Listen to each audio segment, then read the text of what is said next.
I am Jazzie Carrington, and this is my show, What's Hot with Jazzie. I am introducing you to the hottest, most innovative people around the nation, and including my favorite things and also Jazzie's take. Put it all together, and you've got What's Hot with Jazzie. So, sit back, relax, and enjoy the show.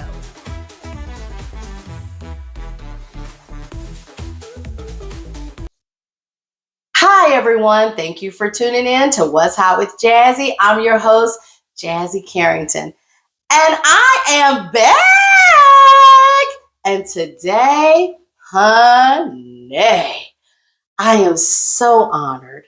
I have the most, not only is she beautiful, but her voice, oh my God, her voice is just, it's like a songbird in the wind, just flowing in the wind, and it just brings nothing but good light and good things, and it is just so good to hear, and I'm so glad she's sitting with me today here on What's Hot with Jazzie, the fabulous, incomparable Cecily! Aww, thank you. That was such a beautiful introduction. Thank you. Oh my God. Let me tell you this. I have to tell you before we get started. I literally happened to come across you. I was scrolling through Instagram, as I love to. Actually, that night I was looking for a recipe.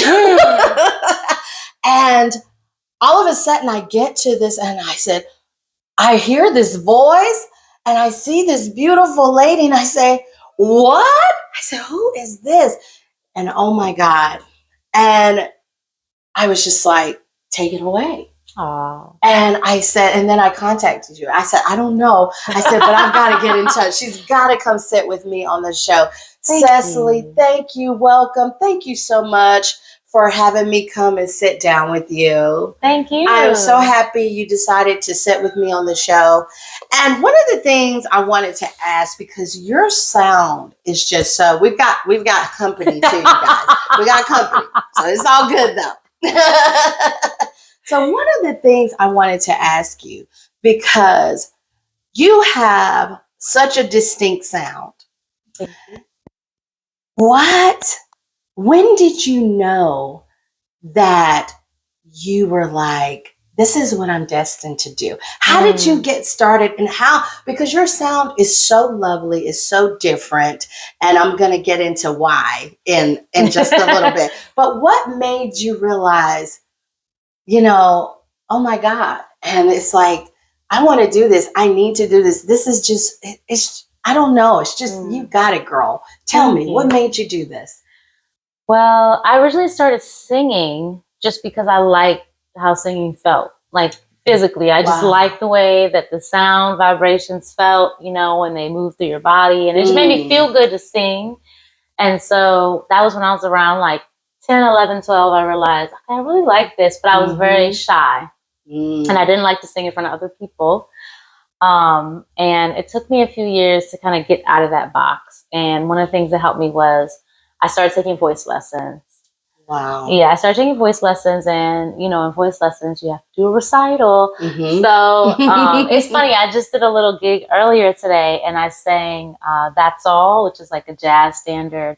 And I realized that's the first song I ever performed in front of an audience. Was that song. Yeah. I love that song. I love that song too. And I remember when I sang it for the first time at 13 years old, I felt like I was hyperventilating. Really? Yes. And I love that song because Dorothy Dandridge would sing that song. Yeah. Lovely. I love that song.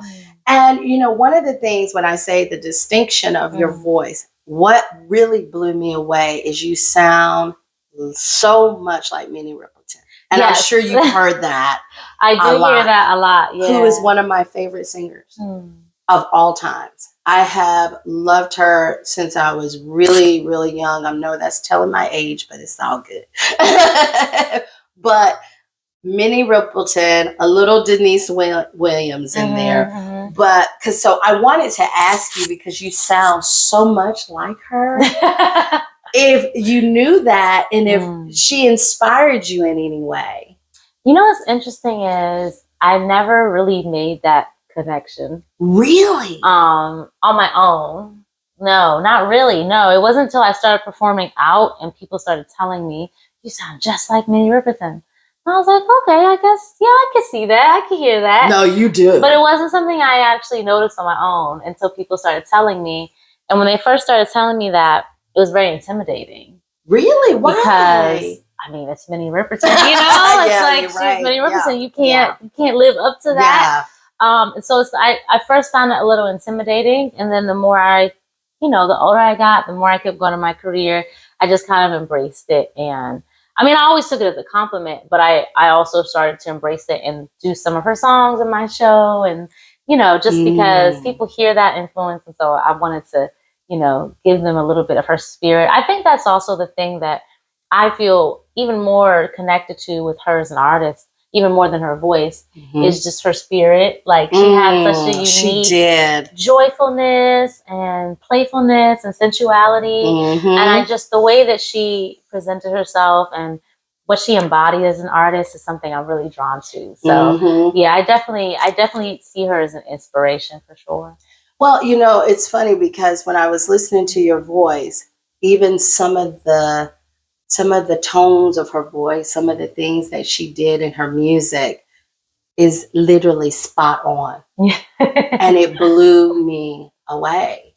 And, of course, her daughter, I believe, is it Maya Rudolph? Maya Rudolph, yeah. And I'm like, I wonder if Maya is hearing this, because, she was so close to her mom, and her mom was just so amazing, such an amazing artist. And she really changed the game, I think, at that time in artistry because she pushed it. And I feel like you do the same thing. I feel like you're not trying to be anyone. No, I feel like really. You're authentically being you. Thank you. And I wanted to ask you, nowadays, with, I know a lot of people, a lot of artists are getting discovered on social media, and a lot of people are putting their music out, showcasing their music through social media.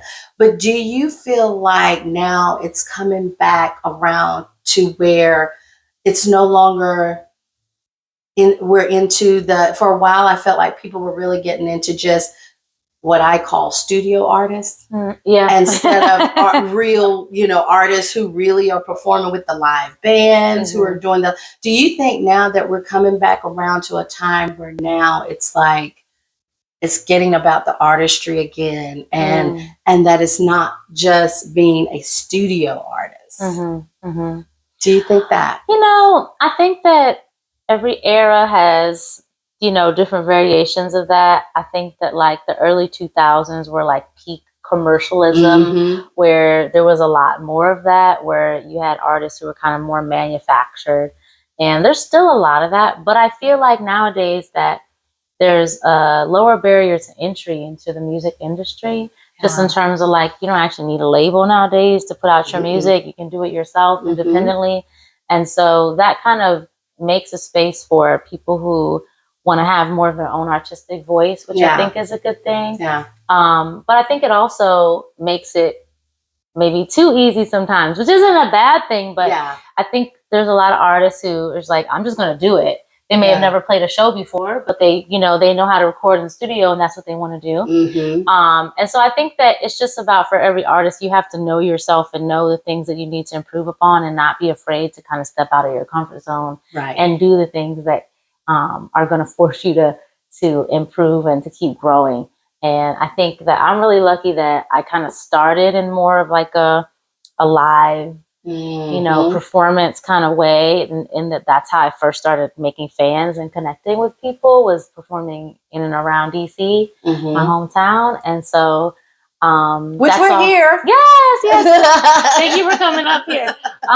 So that kind of has always been my foundation. And then exploring the studio world, like making albums and stuff, that was like a whole new adventure. So it's really two totally different art forms a lot of the time, recording and performing. And it just, you have to be a really well-rounded artist, and that takes time, and just doing it. I think too, what I love when you're talking about the artistry, your videos. I love her videos. I do. The water, the beaches, the underwater, shots, the cinematography. Oh my God. And then, there was a video you did. I wish I could remember. I know the song. Excuse me. I'm a little perimenopausal, so I get brain fog. But what I love, it was one video you did, and it's just like, oh my God, it was so spiritual, so soulful, and I just love the costumes and the waters, and it was just like you felt it, and it looks like you're just like. Are you a traveler? Because it looks like you're everywhere. I mean, I don't know. Okay, there's 2 videos where I'm in water. So you might be thinking about Spirit Tell Me. Yes. Okay. Yes. Yeah. Spirit Tell Me. Spirit Tell Me I filmed in Maryland. Yeah. You did? Yeah, I was floating around in the very cold Chesapeake Bay. It was very cold. I literally, when I got out of there, my teeth were literally chattering. But I was committed. I was committed to getting the shot that we wanted. I do love to travel. Yeah. I do love to travel. And I do have one music video for one of my songs called Pisces that we shot part of it in. Love that song. Thank you. Oh, I love that song. We shot part of it in Cuba. You did? Yeah, and it just happened that way. Like me and my friends were planning a trip to Cuba. This was like 8 years ago now. And one of my friends, she's a filmmaker, and she said, I really want to shoot your music video for Pisces. And I was like, yeah, I would love for you to do that. And she was like, we should do some scenes while we're in Cuba. I was like, yes. The trip was already happening. It just, it just worked out that way. Yeah. But so it just happened. It just happened. I love that. And and of course, my favorite song. It's on my playlist. It's in my playlist. Play it every day. Aww. I Am Love. Thank you. That song, oh my God. One day, I will tell you a true story. I was driving one day, and I don't know what was going on with me, but I was quite melancholy, which doesn't happen often. But that day, I was just like, oh my God, bad hot flash, feeling like I'm over it. And I said, I'm going to listen to I Am Love.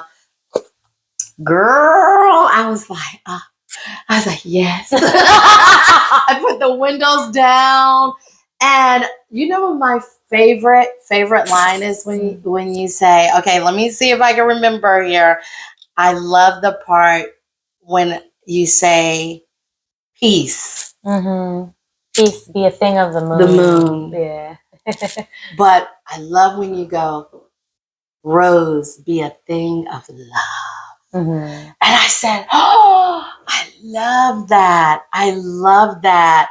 Thank you. And I tell you what I do know. And this is something she probably doesn't know that I know. You actually came across to writing that song because you were writing in your journal. Yes. Tell us that story. This is a good story. Well, firstly, thank you for sharing that story, because this is why I make music. So it makes me really happy to hear how people make that music a part of their world. Yeah, and part of absolutely. Their everyday life. And so, thank you for sharing that. Oh, you're welcome. A lot of the songs on my newest project, which is called Awakening Part 2, a lot of those songs started off as poems. And this was one of them. I just wrote it as a poem and didn't have a melody or anything. I just wrote it as a poem and, just to be cute. And I was like, this is cute. I like this, I was just playing around with words, talking about love. And so it started as a poem. And then I took, my notebook down to one of my friends, Jacob, who I co-wrote the song with. He lived in Richmond at the time. So I went down to Richmond and I sat down with him and I was like, I have this poem. I kind of want to turn it into a song. And I'm not sure how it's going to come together yet, but I feel like it could have kind of like a 60s, 70s vibe, like something real cutesy and fun. And I wanted to have like a sing-along part, And I was like, doobie doobie doo. I love it. And that's how it started. That's how it started. And we started building the song from there. So, and I love the video. My mom loved the video. Oh, yay! I showed my mom that I was coming up here to interview you, and I showed her the video. She's like, oh, I love this. That's so beautiful. She loved the pink dress. She's like, I need this dress. Look. That dress is gorgeous. Yeah, it is beautiful. It was a little pricey. My original plan was to buy it for the video and then return it. But after I wore it, I was like, no, I'm going to keep this. No, that dress. Oh, my God.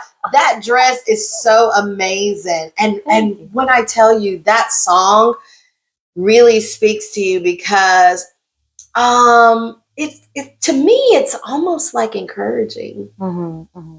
It's almost encouraging. I know most people see it as a love song, but the more I kept listening to it, it was just like, oh, wow, this is just kind of lifts you up. It kind of makes you, it's kind of like self-affirmation. Yes, exactly. Yes. Yeah. Oh, did I get it right? Yeah. See? That was exactly the intention behind the song, was that I am love is an affirmation that I used to write over and over again, like every day in my journal. It was like my go-to affirmation, and for years. And so when I was working on this album, I wanted to write a song that had that in it, you know, I am love. And I was like, okay, let's make that kind of like the refrain. It comes back around. I love it. And yeah, that's how the song just came together. And that's what I was talking about there. If I say in the second verse of the song, which actually when I wrote it was the first verse, but then I switched it around because I thought the way I wrote it, I thought the second verse was actually catchier as the first verse. But anyways, I said, what do I say? I said, if green be the color of the heart, right, which is the heart chakra, the heart chakra is green, and rose be the color of love, right, which is like, rose quartz is like, a crystal for activating the heart chakra and love energy. Then let me be a spring branch glistening in the rising sun. Yes. So green and a little bit of pink and all those colors together. Because I am love. It's just like, it's also a reminder that like we are not disconnected from anything around us. Everything is one. We are one. The tree is just as much us as we are the tree and the sun and everything, And the root of that is God, which is love. So that's kind of I love that. Oh my God. I love that.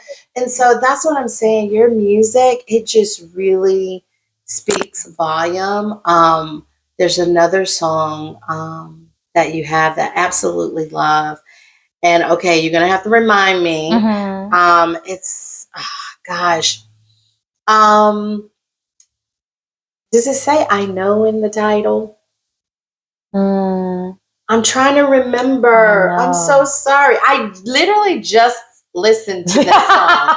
Winter, something winter. Oh, a flower in winter. A flower. Girl. I love this. I love this. And see, I love when I get to talk to artists, especially when I really love your music, to just really talk about it. It's just so exciting. A flower in winter. Girl. That was literally, I had to sit. Aww. And it was like so perfect because when I was sitting and listening to that song, the wind was just blowing on its own. It was a pretty day. It wasn't very hot. It wasn't really cold. It was just a nice day because, we had a lot of rain. Yeah. And then it's just the breeze was coming through. Right as you said, a flower in winter, right as you sang that. I said, oh, and I just got still. I needed to rest in it. And I love that your music has purpose. Thank you. Thank you. I love that too. It does. I feel it.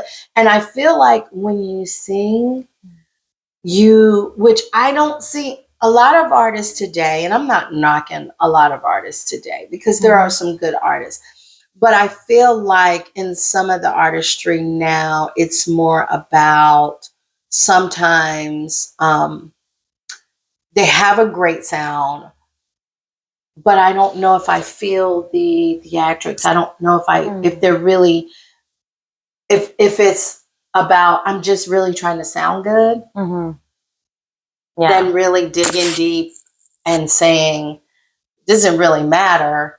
I'm singing what I feel from my soul. Yeah. You know what I'm saying? I know exactly what you're saying. Because I felt like, a lot of artists that I really enjoyed, that I used to listen to, I felt like they sang from their soul. I mean, even if you listen to Prince sing Purple Rain, if you really sit and listen to it, it's like, whoa. Yeah. You know? I mean, even sometimes if I sit and listen to certain things, Jill Scott, it's like, whoa. Yeah. You know what I'm saying? India.Arie, I can feel it. Yeah. I can feel it, and I feel like maybe sometimes, I'm not saying they may be trying to find that, but I just think sometimes we're getting too caught up into what, if someone likes me, than just doing what your God-given talent was to do. And I feel like, so when I've seen you perform in some of your videos, I feel like you sing from your soul. And so I wanted to ask you, when you're performing, when you're singing, because it seems like you forget and you go into another place and you're just all Cecily, and you're just like, you could see it on your face. You can see it. Where do you go? Like, Beyonce says she's Sasha Fierce. So I need to know, do you got an alternate? Where do you go? I feel like I have the opposite of alter ego. I actually try to just be more myself. Like I try to drop all kind of anything that's a farce or anything that I'm trying to pretend to be, and I try to actually feel the thing. Like you said, you know? And for certain songs, I do kind of like put myself there, like for Flower in Winter. I love that. I love what you described, because I feel like that's kind of where I go, where just like there's a breeze hitting you, and like it's something like gentle, but like fresh, I do. I really try to put myself there, like I always try to feel the moment of the song. That's what I was gonna say. I sat in the moment, and you gotta sit, and I think that's what music is supposed to make you do. Yes. Because music is our escape. Because even when, no matter what's going on around you, I mean, think about it. This is probably the craziest example, but remember, in the history of when the Titanic was sinking, they played until the ship. They kept the musicians kept playing even when the ship was sinking. Until it went down, because it's something about music. It's a bomb. There you go. There you go. And I feel like, so next question. I know you're going to be going to London soon. Yeah, very soon. So tell me about that, because I was like, oh my God, so fabulous. So I know you're going to be going to London. So tell us a little bit about what that show. I'm very excited about that. So I went to London to perform for the first time in November of 2024. Awesome. So I'm returning now. I'm very happy to be coming back to London. And I'll be playing on Sunday, April 20th. That's Easter Sunday. Easter Sunday at Jazz Cafe in London. And I love you. It's a showcase called the Global Soul Showcase. It's me and 4 other artists. They're all R&B soul artists from the UK. I'm the only American. So wonderful. Yeah, so really all fun. You people from the UK watching, go see Cecily April 20th in London, Jazz Cafe. Yeah. I actually have a couple of friends that live over in the UK. Yes. Invite they them seem out. to love. I know. So go. Hello. have to go see you in London because that should be so fabulous. So, what else do we have coming up? Yeah, so I'm going to be in New York City on Thursday, May 22nd at a venue called Groove, which is in the Village, I want to say. Mm-hmm. And I haven't been in New York in a long time, like over a year and a half. So I'm really excited to be returning to New York City with my band. So it's going to be a great show. And then that same weekend, so the next day, so it's Memorial Day weekend. Yes. So Thursday, May 22nd, I'll be in New York. And then Friday, the 23rd through Sunday, the 25th, I'll be at South in Philly. So South Jazz Club and Restaurant in Philadelphia. And I'm really excited about that. I love that. And in New York, you'll be at Groove. And then what were you saying? I'm sorry. I was going to say, if you're in Philly or even in Jersey, tri-state, come spend party on Memorial Day weekend with us at South. I love that. I love that. Well, now you know. Yeah, I know for those who may have not been able to just, go and grace the stage. Yeah. But, I just thought if we could get just a little bit. Yeah. Just a little bit of my favorite song. Maybe she'll do it for me, guys. What do you think? You think she'll do it for me? Just a little teensy bit. Anything for Jazzie. Yeah. I love it. So, this is my favorite song. So, I Am Love, Cecily. So, if you can just do a little bit of it. Okay. Just a little. All right, let's see. Sweet be a peach on your lips, and warm be the sun on your skin. And let me be an August afternoon of all your favorite things. You're my favorite. Dooby-dooby-doo. Should I keep going? You can. I'm loving it.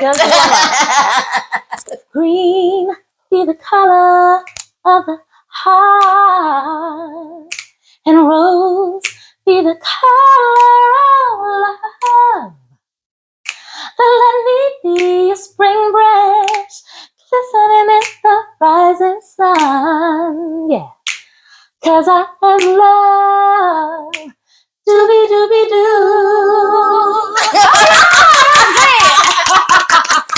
I love it. Oh my God. I love it. I love it. I had to give you guys a taste. Thank you, Cecily, for sitting down with me on What's Hot with Jazzie.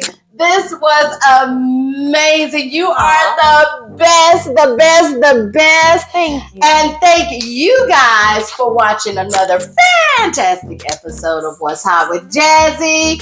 I'm your host, Jazzie Carrington. And until next time, I'm out.